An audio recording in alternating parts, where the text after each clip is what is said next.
got this beautiful jar from Oscar's Bakery and I thought it was a perfect time to try it out, see how we like it, and also transfer my nasty starter jar. I've had this in the fridge and I was going to show you how to bring your starter back to life after it's been sitting in the fridge for a while. So on top, mine has a lot of liquid. That's also called hooch, and there's nothing to worry about. This is not moldy. Sometimes it'll be a gray color. It'll turn darker and darker the longer yours has been sitting in the fridge. Mine hasn't been in there a super long time. So the only time you need to worry is if you see something fuzzy on top or like a matte finish on the top of your starter. That's when you know you have mold, and that's something to worry about. But when it gets liquidy and that gray color, you're just fine. Okay, so after it's been sitting in the fridge for a long time, I want to take a little bit out of my jar, and then I'm gonna feed it flour and water and just get it going again. It's very warm right now where I am because it's summertime. So because of that, I know that it's going to rise really quickly. So I'm just gonna put a tiny amount of starter in my jar and then feed it a lot so it has a lot to eat so it doesn't rise too fast and I won't be able to catch it in time. So keep that in mind when you're feeding yours. So I'm going to take a scoop out of this jar and put it in here. So right now I've got 38 grams. So 39. Not a big deal. I'm going to zero it back out, and then I'll add 150 grams of water and 150 grams of flour. I have cold water right now. This just came out of my fridge, filtered water. So I'm going to, oops, I put 163 grams. It's not a big deal. It doesn't have to be exact. And I can put that same amount of flour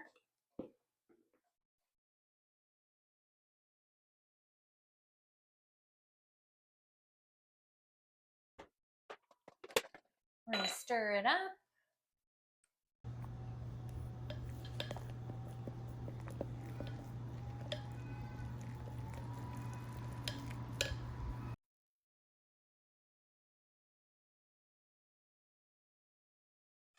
Okay, the great thing about this jar is they also sent me this rubber band so I can put this on and mark the level of the starter right now, and I will see when it has doubled in size.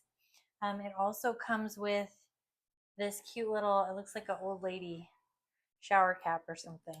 I'm gonna put on top, and you know what? I used my chopstick because I'm so used to it, but they send a little spatula too.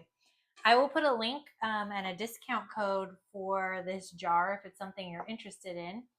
And you can take the rest of your sourdough discard. You can either dump it out or you can make something with it.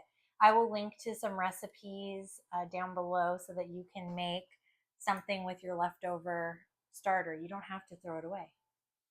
We'll check back on this in the morning and see how it's doing. Hi, I'm back.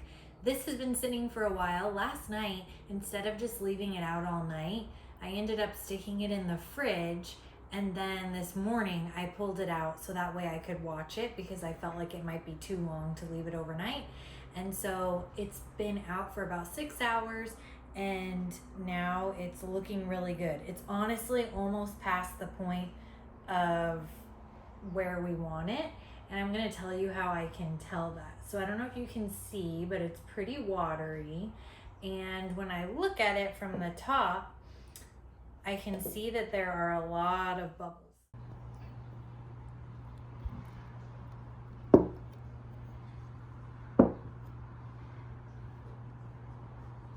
So if you're struggling with a starter that you think is dead, maybe try watching it and see if you're just missing the window of when it rises. You also can try feeding it more and using cooler water if it's really warm in your house.